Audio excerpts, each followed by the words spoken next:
Bismillah walhamdulillah wassalatu wassalamu ala rasulillahi amma ba'd. Kazadina manojim bokom partage. Nena tika risaka Ramadan si intikaf. In me intikaf. Intikaf zanwe fijanuna bakteni ze fijanuna no am place na grey. Zay towe intikaf. Fala ya izan amlalana zan izi milaza fa intikaf zan fijanuna no anatini masjidi amni fotoana voavetra. Di atika milamay Allah subhanahu wa ta'ala milaza anatini bukmasna al-Quran we wala tubashiruhunna wa antum aakifuna fil masajid. Anayona ba Allah subhanahu wa ta'ala zan kaza miaka mdo vehivavy abu izukona hoe zany anatiny zany intikaf zay. Zay milamay amba amitsika hoe fa voalaza anatiny bukmasna al-Quran fanaovana intikaf. Ay nilaza Aisha fa paminà sallallahu alayhi wa sallam kofa midika folo farany volana Ramadan izy miezaka mahatanteraka zany intikaf zany miezaka mijano anaty masjid.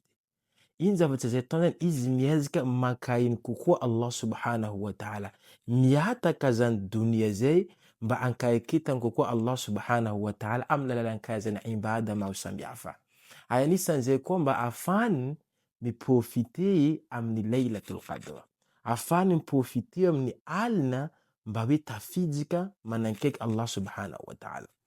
Katsika zany tokony miezaka midika zany anatin' zany intikaf zay. Mety possible atsika mivola fa fotoana tsy ahafahantsika mahatanteraka zany intikaf zay. Nilaza ulama makasika raha zay, azo ataontsika mahatanteraka zany intikaf zay minimum misy milaza 24 heures.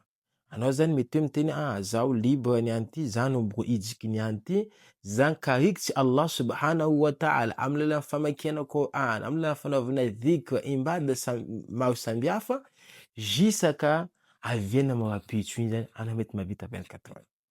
Na anao afaka manao 2 jours, arakaraka zay possibilité nao. Fa misy koa zany kaoly manampahaizina sasa milaza fa hoe azonao atao zany na hoe fotoana zay misy aminao, disponibilité nao. Anao koa mahita hoe aliny no mety aminao zany, tsy mahino, tsy atao sakina zany hoe tsy hanompoantsika Allah subhanahu wa ta'ala fa tokony miezaka antsika zany makahiny Allah zay le possibilité zay misy amintsika. Zay Allah subhanahu wa ta'ala miteny hoe anao matao Allah subhanahu wa ta'ala arakaraka zay possibilité zay nanao. Dikan'izay raha ohatra io no ananatsika izy apetsaro foana zany nia. Antsika mila mahay fa intikaf zany miankina amin'ny zavatra maromaro. Anisan'ny condition zay takina aminazy fa nananao nia. Anao zany mila manana nia fikasana hoe zaho ijiky amin'ny intikaf zay. Faharoa zany anao mila makarikitsy Allah subhanahu wa ta'ala, anao ijiky ankarikitsy Allah subhanahu wa ta'ala amin'ny zany intikaf zay.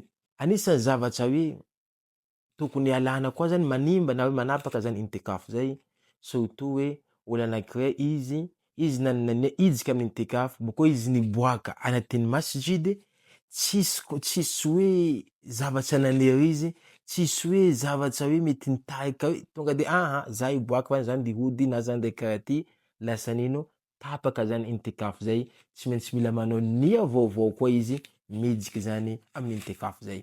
Bako izy koa zany azo ataon'ny lehilahy mazava hoazy, azo ataon'ny vehivavy fa ao anino ao anatin'ny masjid. Zay no resaka niany makasika zany intikaf zay, amiezatsika mba maka fotoana zay possibilité misy amintsika mba hijanonantsika amin'ny masjid. Amanaraka ndray. Wassalamu alaikum wa rahmatullahi wa barakatuh.